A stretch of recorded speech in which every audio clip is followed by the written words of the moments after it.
ही अपना सुझाव भी दे के जा रहे हैं और हमें उम्मीद है कि आने वाले समय में उत्तर प्रदेश का परिणाम दूसरा होगा। परिणाम ऐसा होगा कि जिसमें भारतीय जनता पार्टी का उत्तर प्रदेश से सफाया होगा।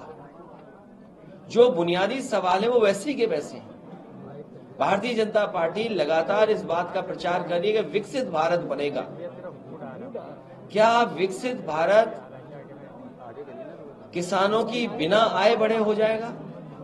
हमारे देश की अर्थव्यवस्था तभी बेहतर होगी जब हमारा किसान और गरीब खुशहाल होगा।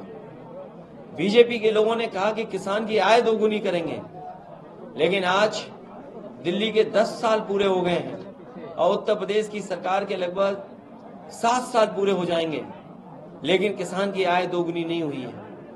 नौजवान बड़े पैमाने पे बेरोजगार हुआ है, उसकी नौकरी छीनी गई है। इनकी सरकार में जो भी नौकरी मिल रही है वो अपमान से भरी नौकरी है। समाजवादी पार्टी इस बात को कहती है कि जब भी समाजवादियों को मौका मिलेगा देश के और प्रदेश के नौजवानों को उनको सम्मान का रोजगार, सम्मान का नौकरी मिलने का काम हो। जो इन्वेस्टमेंट का सपना दिखाया था वो जमीन पर नहीं दिखाई दे रहा है। 40 लाख करोड़ का सपना दिखाया, एमओयू साइन हुए, अब तो दूसरे प्रदेश के लोग भी एमओयू कराने लगे हैं। हाल ही में तमिलनाडु में देश के प्रधानमंत्री गए, देश के बड़े उद्योग मंत्री गए, वहां भी एमओयू हो गए। अब सोचने की बात यह है कि क्या उत्तर प्रदेश में जो एमओयू किए थे वो जमीन पे आ रहे हैं? और जिन इंडस्ट्रियल पॉलिसी के तहत इन्होंने इन्वेस्टमेंट मांगने की काम किया था, क्या उन इंडस्ट्रियल पॉलिसी के तहत योजनाएं जमीन पर पहुंची हैं? क्या उनको इंसेंटिव दिए गए हैं? जब बजट में इंसेंटिव का पैसा नहीं था या इंसेंटिव के लिए कोई बजट नहीं था तो फिर इन्वेस्टमेंट क्या आया है? कानून व्यवस्था पूरी ध्वस्त हो चुकी है और उत्तर प्रदेश ने ऐसी लूट कभी नहीं देखी होगी। हर स्तर पर लूट है, चाहे वो थाने हो, चाहे वो तहसील हो या कोई विकास कार्य हो रहा हो। इतनी लूट उत्तर प्रदेश ने कभी नहीं देखी जो भारतीय जनता पार्टी की सरकार में हो रही है।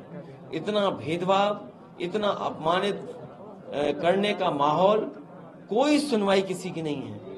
इसलिए आने वाले समय में ये हम सब लोग मिलकर के भारतीय जनता पार्टी को सबक सिखाने का काम करेंगे। ये उत्तर प्रदेश में समाजवादियों ने मेट्रो हर शहर में दी। लखनऊ की मेट्रो समाजवादियों की देन है, कानपुर की मेट्रो समाजवादियों की देन है, आगरा की मेट्रो समाजवादियों की देन है, दिल्ली से नोएडा जोड़ने वाली मेट्रो समाजवादियों की देन है, नोएडा से ग्रेटर नोएडा जोड़ने के लिए समाजवादियों की देन है। और हमें खुशी है इस बात की, आज मैं एक अखबार का कॉलम पढ़ रहा था जिसमें ये आंकड़े बताए गए हैं कि 2017 के बाद और अभी तक 8.4 करोड़ लोगों ने मेट्रो में सफर किया है। इतनी बड़ी उपलब्धि भारतीय जनता पार्टी की किसी योजना की नहीं होगी। जो लखनऊ में समाजवादी पार्टी की सरकार में बनी थी मेट्रो, उसकी उपलब्धि दिखाई दे रही है। और मैं तो कहूंगा देर आए दुरुस्त आए। अब सरकार ने फैसला लिया है कि अगले फेज की भी मेट्रो बनेगी। न केवल मेट्रो बल्कि उत्तर प्रदेश में जो आज बिजली मिल रही है वो भी समाजवादियों की देन है। निवेली लिग्नाइट जो बड़ा प्लांट बन रहा है बिजली का, वो समाजवादी पार्टी की देन है। ललितपुर में 3x660 super critical thermal plant जो लगा है प्राइवेट, वो समाजवादियों की देन है। कानपुर में पनकी में जो 1x660 super critical thermal plant लगने जा रहा है वो समाजवादियों की देन है। एटा में 3x660 super critical thermal plant जो लगने जा रहा है और लग गए होते ये कारखाने, अगर बीजेपी ने ध्यान दिया होता तो उत्तर प्रदेश को 24 घंटे और सस्ती बिजली उपलब्ध हो गई होती। लेकिन सरकार ने अभी तक कोई कारखाना जो पहले लगना शुरू हुआ था अभी तक पूरा नहीं किया है। आप विकास कार्य की बात कर रहे हैं और घी का दाम बढ़ रहा है और डिम्पल जी ने भी कहा है समाजवादियों को खुशी तभी होगी जब गरीब के घर में खुशहाली आएगी, गरीब के बेटे को नौकरी मिलेगी, तभी हम उसके घर में मानेंगे कि दिया जला है। अखिलेश जी, जिस तरह लोकसभा चुनाव विधानसभा चुनाव के अंदर समाजवादी पार्टी के द्वारा टिकट वितरण हार का कारण माने गए, तो लोकसभा चुनाव में भी एक लोकसभा सीट से दो प्रत्याशी, तीन प्रत्याशी दावेदार है, तो इन परिस्थितियों से कैसे निपटेगी समाजवादी पार्टी? आपको किसने बता दिया कि तीन प्रत्याशी हैं? जो प्रत्याशी समाजवादी पार्टी के हैं उन्हें पता है कि वो प्रत्याशी हैं। सर, कई सन्यासी जो है वो विरोध कर रहे हैं, आधा अधूरे का आरोप लगा रहे हैं। हमारा रास्ता धर्म का नहीं है, हमारा रास्ता है समाजवादियों का गैर बराबरी दूर करने का। हमारा रास्ता वही है जो बाबा साहब भीमराव अम्बेडकर जी ने दिखाया। हमारा रास्ता वही है जो डॉक्टर राम मनोहर लोहिया ने दिखाया।